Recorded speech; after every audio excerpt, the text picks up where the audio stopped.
Did you know that India is home to over 535 million livestock, making it the world's largest producer of milk? Despite this, our per animal productivity remains among the lowest globally, leading to significant economic losses. Meanwhile, diseases like foot and mouth disease, brucellosis, and mastitis are constant threats costing billions annually. For pets, advancements in healthcare are also needed to meet the growing demand for better diagnostics and treatments. But here's why this matters beyond economics. 70% of all infectious diseases in humans are zoonotic in nature, meaning they originate from animals. Managing animal health isn't just about safeguarding livestock or pets, it's about protecting human populations from the next potential pandemic. In India, the challenges are immense, but so is the promise of biotechnology. Innovations in gene editing, stem cell therapy, and vaccine development are poised to revolutionize livestock productivity, disease resistance, and even climate resilience. The question is, how do we harness this potential effectively? To help us navigate these fascinating yet critical questions, I am thrilled to introduce a true pioneer in this field, Dr. Jitaru Sharma. A renowned molecular reproductive biologist and a leader in stem cell therapeutics, she has dedicated over 3 decades to advancing animal biotechnology in India. Dr. Sharma is an accomplished molecular reproductive biologist and the current director of the National Institute of Animal Biotechnology, Hyderabad. Dr. Sharma earned her PhD in animal physiology from IVRI and later pursued postdoctoral studies at Louisiana State University, focusing on somatic cell cloning. Before joining NIAB, she held various prestigious roles, including principal scientist and head of the Physiology and Climatology Division, director of the Center for Advanced Faculty Training, and chairperson of the Faculty of Veterinary Physiology at IVRI. Dr. Sharma's groundbreaking work includes developing a novel three-dimensional 3D microenvironment model and pioneering techniques for buffalo female germplasm cryopreservation using an indigenously designed cryodivided. Her team has elucidated the expression profiles of critical developmental genes in buffalo embryos. These efforts have led to significant achievements, including the development of stem cell impregnated scaffolds for regenerative therapies. Dr. Sharma has received numerous prestigious awards for her contributions to science and education. Today, she will share about her life experiences, research journey, and vision for animal biotechnology in India.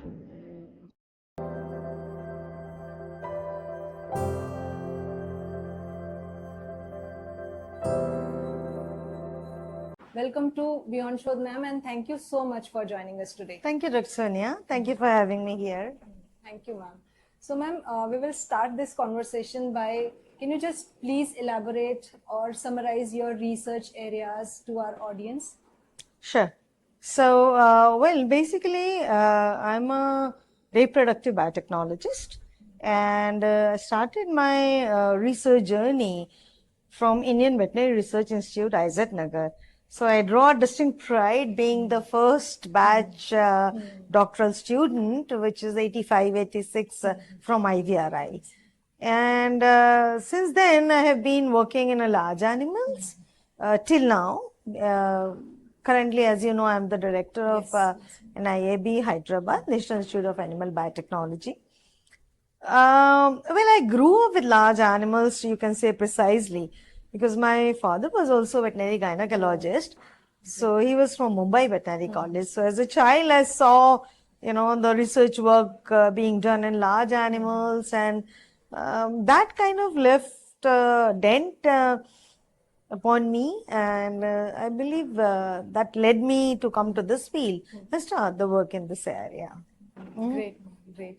So, ma'am, whom from your family really inspired you to take up this field, or who are your role models from family and also from your domain? All right. So my family, 100% credit goes to my mom and dad. So my mother, my parents, they married in 1964. So my mother was a bank officer that time. She was MA Economics with statistics as major, and very, very, very inspiring lady in my life. When I don't have them today with me, but surely my parents, that's one. And in science, if you see a role model, I've been reading, and I have watched the movie of Madame Marie Curie. She was like, me and you, and you were the young researcher and a family person. She was also like that, away from her country with children and with the, ailing father-in-law, yet she could get two Nobel prizes. Till date, it's history.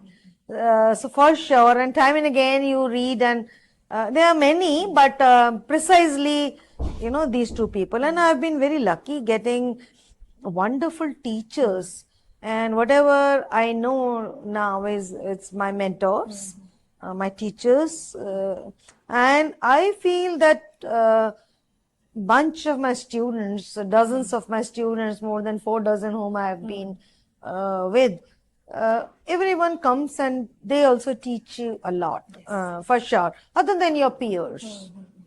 Yeah. Great, ma'am. So, ma'am, little bit about your details, about your research work, that your focus is on reproductive biology in livestock. So, how do you think that advancement in this field can address the future issues to improve livestock production in India and globally, and what exactly are the challenges in this field? Okay. So, if I just talk about my journey, I would just give a bit of flavor of my doctoral journey.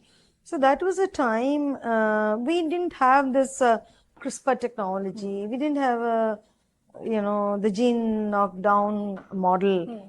So, like I was being asked that you have to have buffalo gonadotropins isolated, purified. So it could be used for buffalo superovulation, embryo transfer, and getting better and more number of buffalo babies. So that was my research. It was a time when, I used to get buffalo pituitaries from slaughterhouse, and it was typical biochemical acetone alcohol method. So we did it with that. Today in my institute, it is a time of 86 onwards. Today in my institute, we have the bovine follicle stimulating hormone being produced through the transgenic animals. So this much metamorphosis has happened in, say, little more than 3 decades. So the science advancements have been enormous. And I believe livestock in general and the human health and welfare in particular has really been affected, very well taken care by the science. Then after that I worked in different organizations, in NDDB, Center of Biotechnology at Mumbai. I worked at CCMB with Dr. Lalji Singh. So my area have been then buffalo IVF, buffalo embryo sexing. And when I joined I'm basically ARS scientist, ARS 1990 batch. And when I joined there, so I started IVF lab of my own. Of course, there was a senior with me, and we were working with the 2 livestock species, goat as well as buffalo. So after doing a lot of IVF work, then I was understanding that it's this process a bit slower. So then I took a decision that why not I do understand the embryo genomics. So by the time, we have had PCR, Tuckman and all that at place. So my PhD was a time when we used to develop the northern blots and southern blots, and it used to take time and big gels to cast thin gels. To do sequencing is not as simple and faster today that you outsource. But nonetheless, coming to the point, so after that I worked with Professor Robert Gadgey at Louisiana Agricultural State University, US, as a FAO visiting scientist. I was actually a FAO fellow there, and he just saw me. He asked me, "You're making very nice embryos, buffalo embryos. You following your protocols or my protocols?" I said, "It's your lab protocols." So enormous encouragement I got from he was a Boyd professor there, and from there I went into somatic cell cloning. So when I came back to my lab at IVR, I started somatic cell cloning. By the time, the stem cells were upcoming area, and I thought when I'm doing, embryo cloning, instead using somatic cell, if we could use stem cells, that would be very good. So from there, we moved to stem cells. But then I started making, as I said, we were working on a buffalo embryo genomics.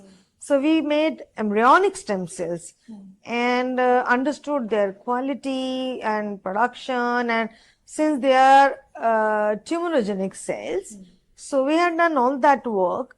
But after that, Indian Veterinary Research Institute is one such organization where you have 23 departments including OPD, surgery, medicine.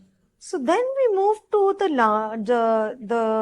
larger animal and started using adult stem cells instead embryonic stem cells, because they are immune compromised cells. They could be directly used for therapy. So that's how the journey started somewhere in 2007, late 2007, 2008.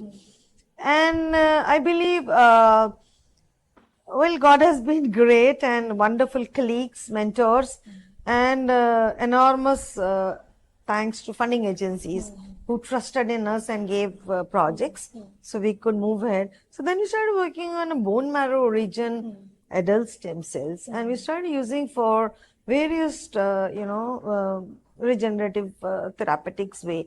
So we started the work with the pets because guidelines were not there.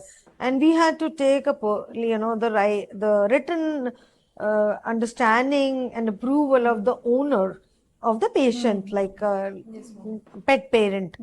And then we started working with goats, and we worked with ITPP dogs, police dogs. 162 cases we treated, including paraplegia cases and stuff like that. So that gave us a lot of leads, and then we continued with that. Then 2021, I'm thankful to DBT. DBT gave me a chance to lead one institute of repute, which is National Institute of Animal Biotechnology, and it's an autonomous institute. And DBT is one wonderful, science ministry, which is having its own outstanding working ways, because I was having a DBT funded projects in my lab back at IVRI, and as an institution, it's one fantastic institution with a very nice small group, but very good group of scientists. And I continued my research over there, and I for a while my lab continued at IVRI, but then I made it over here. So we continued the same work here, and that's what I'm continuing now, using the fetal and adult origin stem cells. Aim remains the same, to use the therapeutics. So pets, livestock, and we work on two major models, surface repair and the bone correction. Then we have included material scientists, as well as we started doing 3D printed. So we are scaffolding these cells now. So, well, I think I have been having a dream, very clear cut, that why there should not be stuff like Handy Plus, as easy as Handy Plus, to be available in supermarket for the livestock and for pets, so that pet parents or the equine industry or the livestock people get an advantage. And for that, the scaffolds. So we have been working on various scaffold, which I think it's moving very well. So we have applied for 4 patents, and one of the technology is now commercialized. But the science doesn't work just you take cells and put it. Science doesn't work like that. So you need to dig out the scientific why it's happening. Why class 2 molecules when they're not there? Why class 1 MHC class 1 molecules which are less expressed? What are they? How the cells talk to each other? How cells, when placed to the clinical condition, how the cells are working? We need to track the cells, and that's all what we do. Besides that, we work on stem cell signaling pathways as well, so that to understand, or to dig or curate the complexity to make it a simpler outcome of the research. So this is all what we are continuing right now. Great, ma'am. So much of work, and could you please let us know about how these research areas can be translated into for the improvement of livestock, and what are the key focus areas of improvement which NIAB and through your laboratory you are have vision for that? Yeah, thank you.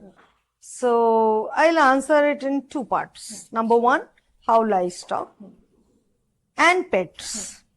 So being pet parent, we ourselves are pet parents.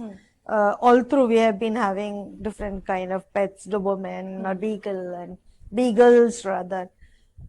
So pets and livestock, the situation is little different. Yes. And equines.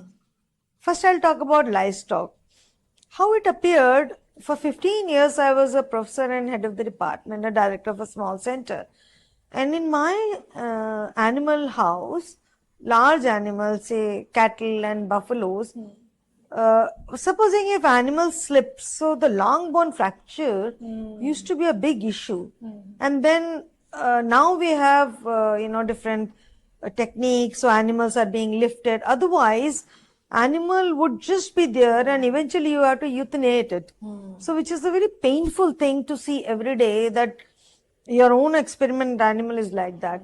And that gave me an idea with my clinical colleagues to, can we not address this? So there, people have been doing a lot of pinning, nailing and putting a plates to do the bone correction. But these animals are in quintals. So the body weight is so much. That's a challenge. So can you not really pinch those physiological mechanisms? So those cells, see, if we have some wound, it automatically gets healed even if we do nothing. Only it takes time. That means our every differentiated organ has an undifferentiated niche where the stem cells are sitting. And eventually those cells come, whether you do the stem cell therapy or you don't do.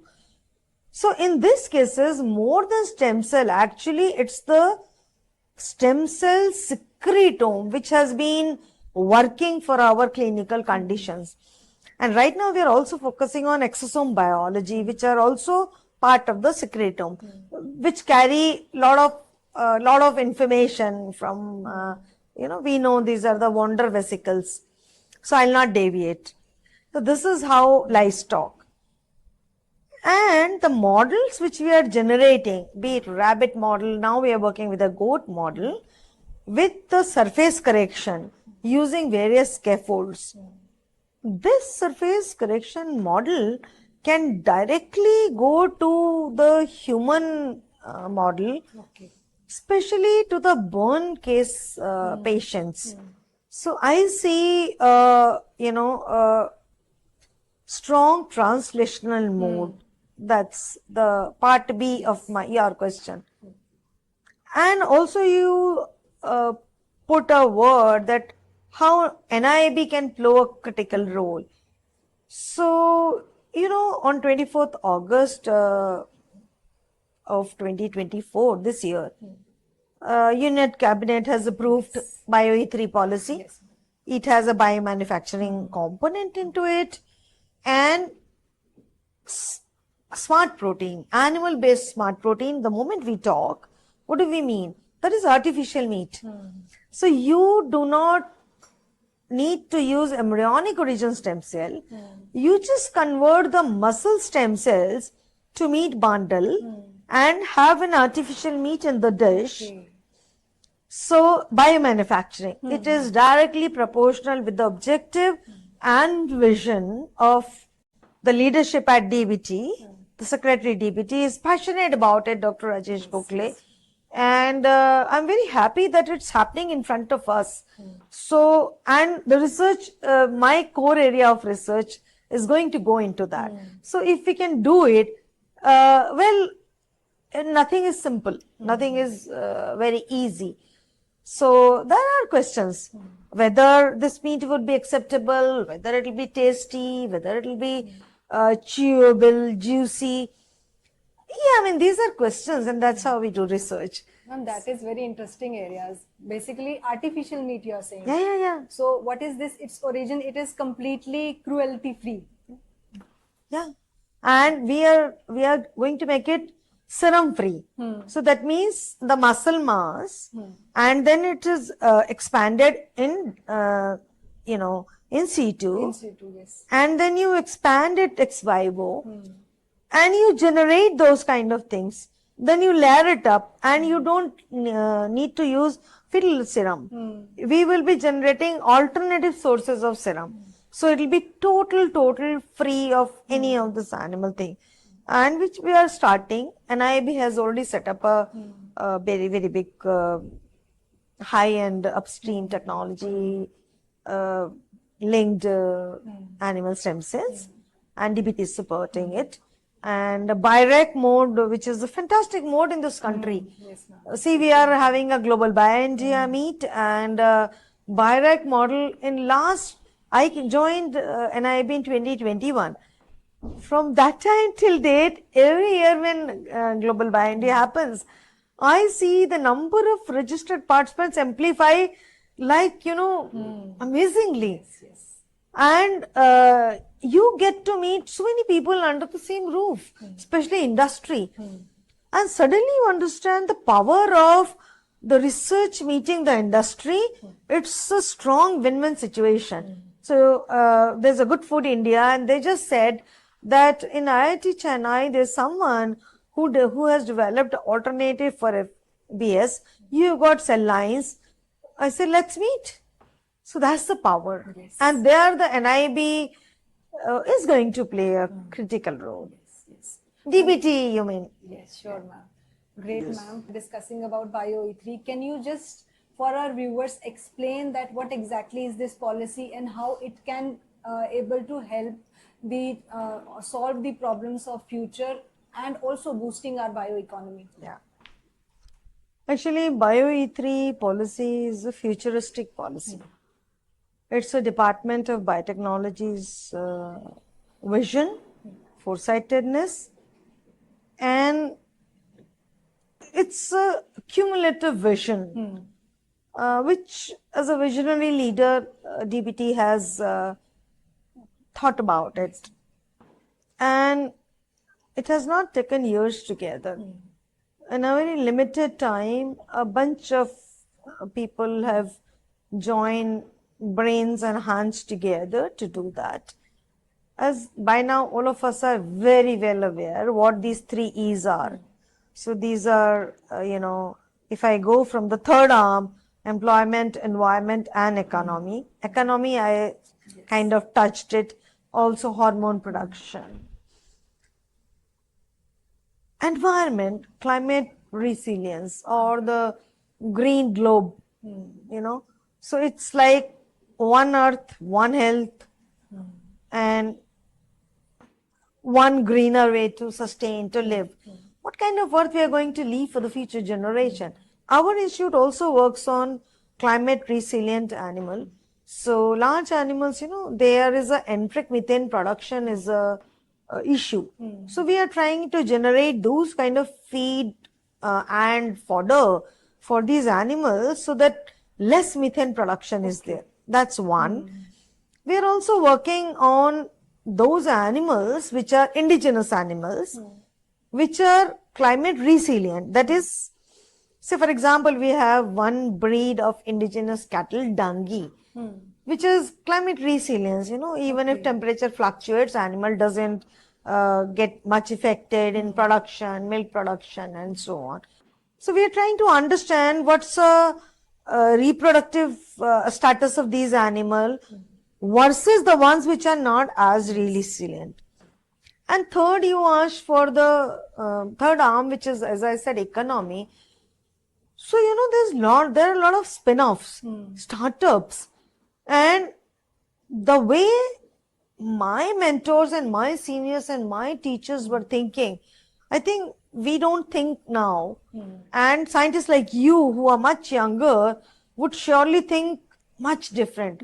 People really, they understand what is Section 8 company, how to have a spin-off, what's a goal, what's a byproduct, what is a product. So this all leads to direct science to bioeconomy or biomanufacturing to bioeconomy. Besides, when we talk about bioeconomy, so if we have bioeconomy expanded, it is directly proportional again to bio employment, right?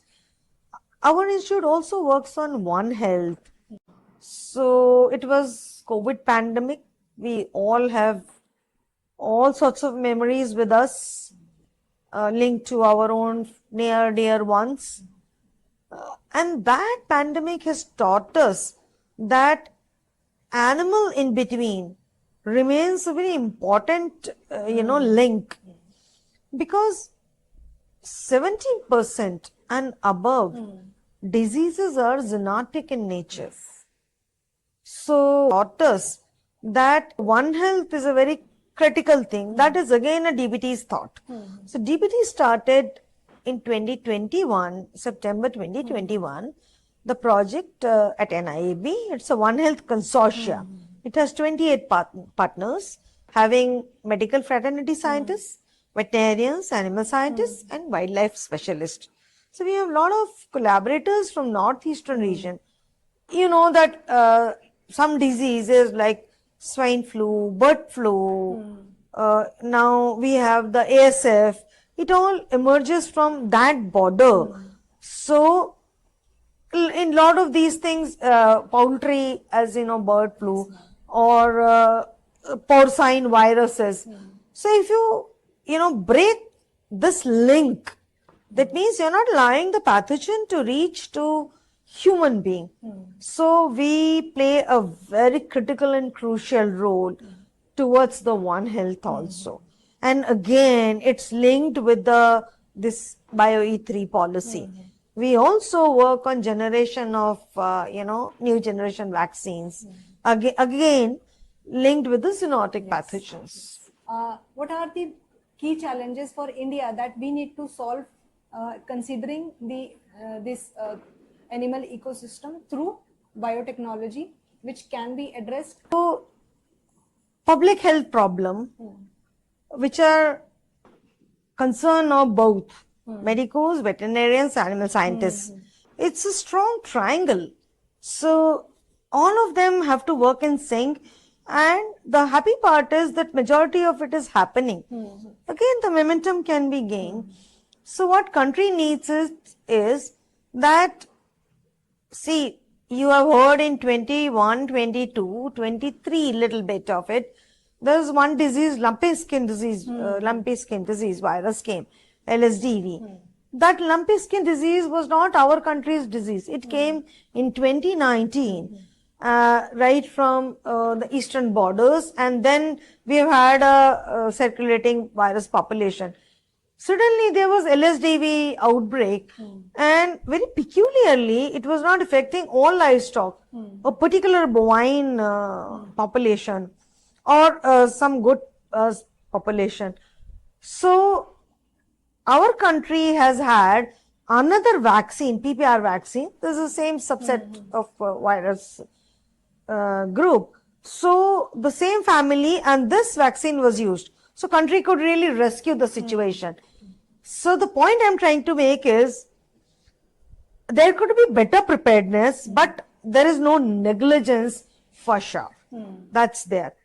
And also Department of Animal Husbandry, Fisheries and Dairying, they have very systematically designed what should be the vaccination program and what are those diseases which they need to get rid of from the country. So they have priority diseases, FMD, HS, Brucella. Like we have, I give example comparatively, tuberculosis. We want TB Mukt Bharat, Pradhan Mantri TB Mukt Bharat Yojana of 2030.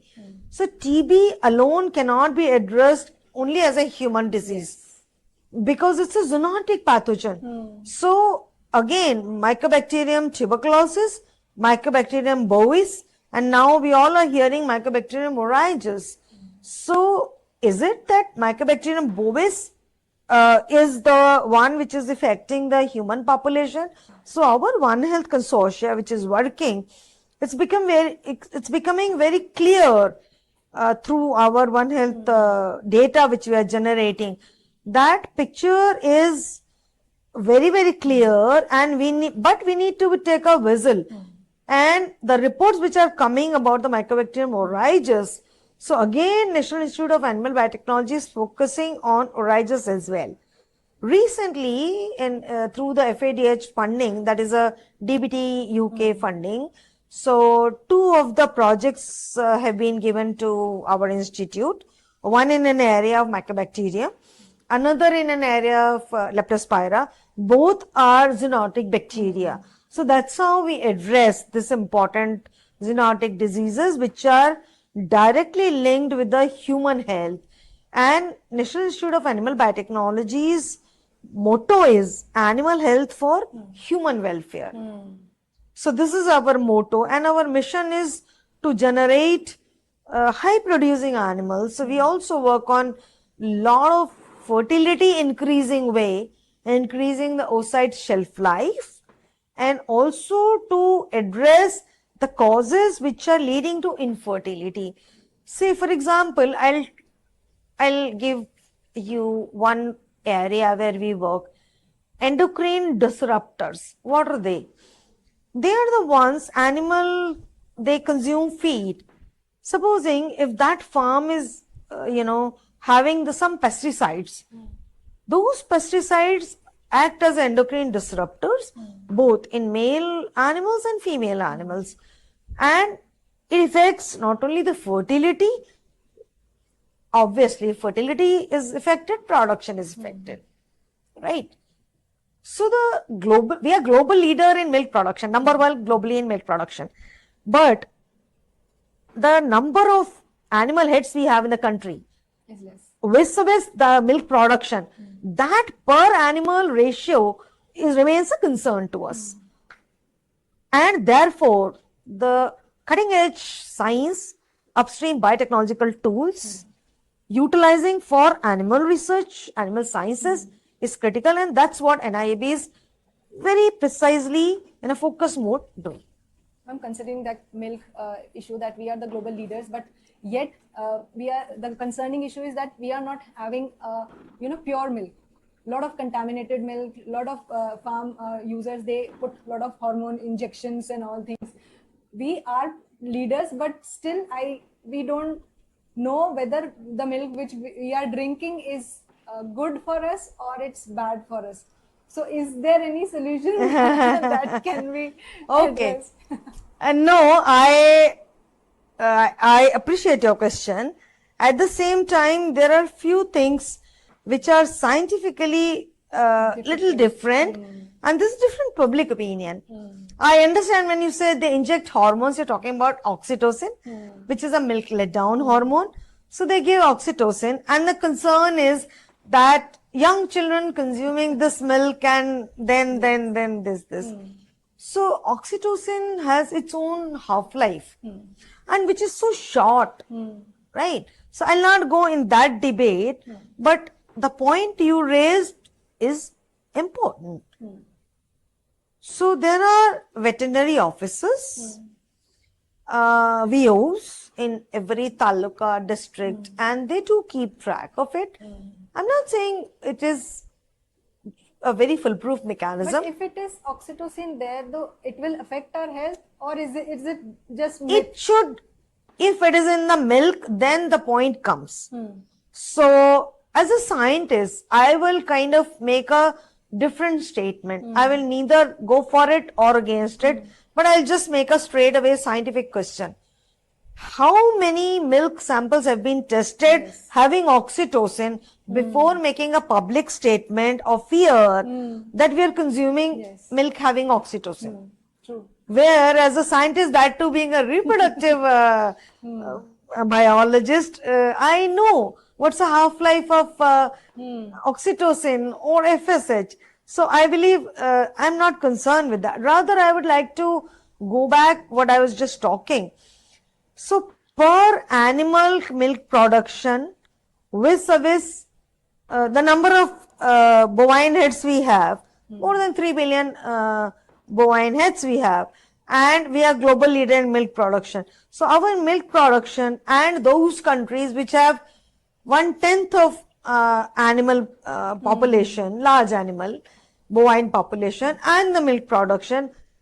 So per animal milk production, we stand far less. I'm not quoting data, neither I'm quoting country. So there is lot of scope for improvement. There is lot of scope, that's one.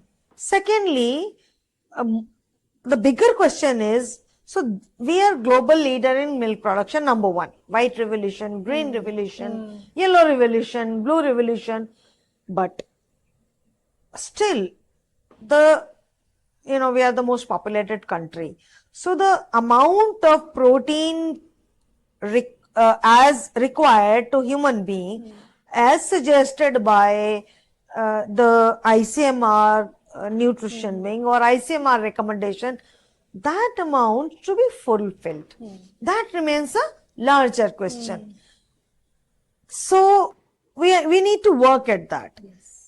Again, if we come to the BioE3 policy, so we have artificial insemination at place. So we don't keep one bull for one, cow. We keep one bull for a bundle of cows. So we already reduced the number of bulls because we have artificial insemination successful. But, as the land masses are shrinking, water scarcity and climate change, so how many number of animals you can have? So those research should really go forward. And that is linked with this new BioE3 policy, which is linking to bioeconomy. Exciting. And I'm very hopeful that it will definitely, solve these issues. I'm sure. Yes, definitely, ma'am. Hopefully. Yeah. So, ma'am, what are the challenging areas which you suggest to the future researchers so they can take up? Yes. One thing is that the future researchers or the current researchers, what we are doing, number one is huge collaboration. Gone are the days when animal sector sits in silos, not talking to human sector. This is in a One Health mode. So one globe, one earth, one health. That's one thing. And it's a truth. And as this policy talks about, it's a biological revolution. So post-COVID, everyone understood. So there used to be one technological revolution, IT revolution. It's a biological revolution. And these days, forget about anyone else. I talk about my own lab. I have a material scientist who is making, the scaffolds, material-based scaffolds. I make bioscaffold and then I enrich them with stem cell. So where biology meets the engineering. So no one is working in silos. And if we are working in silos, we are not as successful. We are taking a lot of time and time is not going to wait. So your question was, what's the message? Message is we need to work in sync and leave the silos. That's one. And DBT has started another wonderful thing. It was just a month back, August 1st, when we have admitted first batch of I3C BRIC students. I am involved in the promotion of I3C. Oh, yeah. So we all have kind of selected them, and for that, lot of interaction happened between the DBT institutions. We never knew each other's strength as much we know today. So we are working in sync. For example, synthetic meat. I'm working with RGCB for another mitochondrial based muscle growth. Instem is working with us. Then for animal feed, we are working with ICGB and IBSD and NIPGR. So, these kind of collaborations are happening within the DBT institution. I'm sure as we grow, it's a thought which could be executed so very well through the PhD program. And if you recall, when DBT Secretary was giving the inaugural day lecture for I3C BRIC, he was very clear that he was telling students, don't feel that you're a student. Take this as your first job. Right? So you need to be mentoring them rather than spoon feeding. And if you can pinch their thoughts, they're brilliant people. If you sit with your students and rather than doing a lot of your thoughts imposing on them, if you maintain a dialogue and pinch them and ignite their thoughts and give one liner that you think, so more you give this, it's a very good model. It's a proven good model. And I believe the younger people, they're brilliant and they're very clear and focused. So we need to merely touch and push them. That's all. Otherwise, they are brilliant lot. Brilliant. Great, ma'am. So, ma'am, being the woman in science and balancing household responsibilities, managing lab, because research is not just a 9 to 5 job. I know you have also spent lots of time in your lab, nights. So, how did you really balance both the responsibility and being a woman? You know, you cannot neglect anyone. So you have to balance everything. So what are your challenges and your learnings that you can pass it on to the young women out there, so that we can give the little confidence that everything can be possible, but you have to keep moving and not quit at any time? Yeah, interesting. On a lighter note, science doesn't know whether women is doing science or a man is doing science. So whether you're a woman or you're a man, if you've got a substance, you are there. So you should have a substance. It's that scientific substance is gender neutral. I strongly feel. But as a matter of fact, you know, your generation is seeing far more number of women. When I was there in PhD at IVRI, we were only 2 girls in PhD. And especially you are Only 2 girls, right? And it's a very challenging job, as you know, like, and rotating, you know, science and work. And so I'm blessed with 2 boys, and I mean, now they're doing very well. So one is done with IIM, another is doing MBBS. So these 2 wheels, they rotate together. Your grants come, and your younger one is 1.5 months old, and he doesn't know that you have to elaborate your concept note, and your concept note doesn't know that the child is mom dependent. But I think it's pretty doable, and this generation girls are really trying to do it much better, because I think they have the senior lot who have been doing fairly well, but still the number in STEM is remains a concern. At higher levels. At a higher level, the leadership position is still not seeing. We dominate till MSc and PhD. Yeah. But at the leadership levels, we don't see much. So they call it leaky pipelines. But I think how long we call this leaky pipelines, we need to address, and people are addressing. And it's not that women are only addressing. I clearly see that everyone is addressing. I'm very clear. So I see young boys, they're very clear, you know, they're very supportive. In my case, since you asked, I understood I'm a typical middle-aged scientist. One clear message is for everybody, irrespective of gender, but especially for women, you need to leave your comfort zone. You know, you just can't be 9 to 6 kind of person if you want to do science or write grants and all that. At the same time, you know, I mean, these are all responsibilities, which you cherish to own. And I believe I cherished it through and through. So you need to leave the comfortable niche and work slightly harder than the men, because if there are 28 heads of the division sitting and you're the only one, and if out of 28, if you are missing, you are known. But if so that kind of thing is there. But still, the research ecosystem has become very supportive for women, that I see. Personally, for me, when I look back, I think I grew up with highly educated women in my family, right from mom to my aunts to my both sides, my paternal and maternal grandfather. So everybody was, postgraduate or doctorate or doing something, or somebody was, music and all that. And since my father's family was highly academic, so MBBS and all that, and my maternal grandparents were kind of, they were into the business. So perhaps that has also influenced my upbringing, that I never saw that patch just because you're a girl, so you don't do that.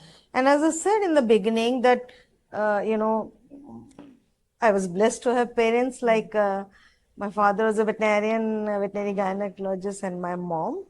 So that perhaps has made the path kind of get going. I say it this way.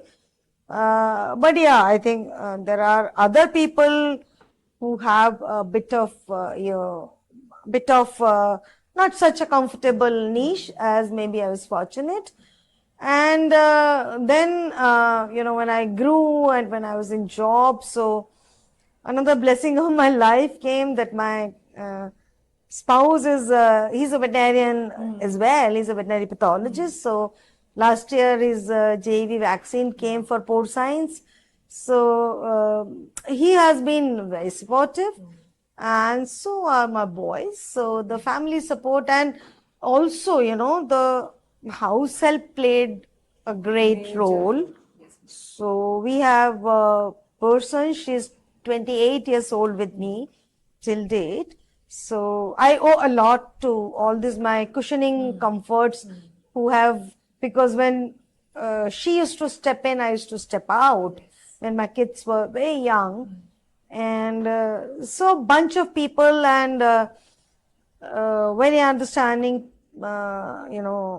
spouse and family and workplace.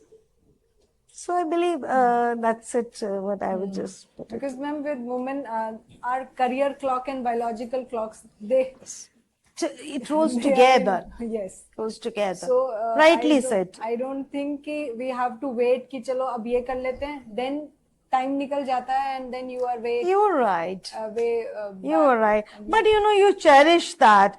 And today I feel, sometimes when I look back, what did I do? So I didn't do much. I just was with, I have, roughly 4 dozen odd students who did MVSc PhD with me, my lab, and my 2 boys. And that's it. So, no repents. And yeah, I mean, that's what I just feel. Great, ma'am. Considering the current ecosystem, Indian ecosystem, how can we further improve based on funding or the research infrastructure that we have? And also, how can we boost smaller university research in these universities? Because in eminent research institutions, we have all the infrastructure, but majority of the students are still in university system, and very few percentage of they get admitted to the research institutions. So how can we also boost the university system so that at the lower level only we inspire people to take up science and then innovate and solve the bigger issues? Yeah, I think it's very critical. It's not only the university in tier 2 and tier 3 cities. It's actually since beginning. So you just see there's a sudden tilt, a majority moving towards, engineering, because you make, in 4 years you're done and you make quick bucks, wherein this MBBS and research, it takes 10 to 12 years to grow. So you have to inculcate that, interest towards science, towards biological science. Again, this policy, which is so supportive and so loud that it happens this way. That's another one. And I feel very happy the way Government of India is doing. Recently, NRF, the first meeting which has happened on 10th of September, the points which are coming out from that, they are saying that senior professors who are superannuating or superannuated, they would be given support to work in less privileged universities and funding towards that. That's a very good idea. It's a very good idea. So your concern, which is very correct concern, and see, I think everything is happening in sync at the right time. And look what we are thinking and what you are talking as a young researcher, and what I feel as a senior researcher, and being at a senior level, having a say in a bit of policy matters. So I think it's happening, and which is very critical to happen. So some of the role models, outreach programs, talking to school children, open days, national science days, they are not days, they are important things to make how tomorrow's science in this country will do. And we are the youngest nation, so that, how much people you can bring in towards this, the sea of biological revolution which has happened as BioE3, right? Great. And ma'am, lastly, what is your advice or key mantras for these students? So my key mantras to students is be yourself. As you said that some of the tier 2, tier 3 cities, if you speak Kannada, or if you speak Hindi, or you speak Bhojpuri, or you speak Gujarati, what you speak doesn't make a difference what you do. So be yourself. Everybody learns. Everybody learns. I mean, people like you, me, we are fortunate. We started a schooling from St. Maria and all that. So be you from whichever background you come. If you have got a substance, as I said, it eventually get materialized. You need to have a correct ecosystem. Without that, it's difficult. And since you said mantra, so what you think, there should be clarity. If you really are having a bent towards going to the commerce, or doing the maths, or doing the biology, just do what your passion says. If you want to be just a footballer, so I think go there. So the mantra is for the youngers who are yet on a crossroads to decide what to do. And the people who have evolved to be in the biological stream, particularly, so it's an era of biological revolution. See, you talk about the high-end equipment, single cell imaging, live cell imaging, it's all available. You talk about SEM, TEM, cryo-EM, cryotome, you have everything. So, equipment-wise, technology-wise, we are armed. Biology is very rich, and what country can do, it has showcased. During COVID, the vaccine, it was the exporter of the vaccine. So it has shown in an area of biology. So to the people who have evolved in the biological stream, to use it as a religion to move in that science will just lead to a brilliant, brighter tomorrow and immense satisfaction you'd draw. So that's what I just. Thank you so much, ma'am. Thank you so much for your time and your blessing. Thank you very much. You are generous. Thank you.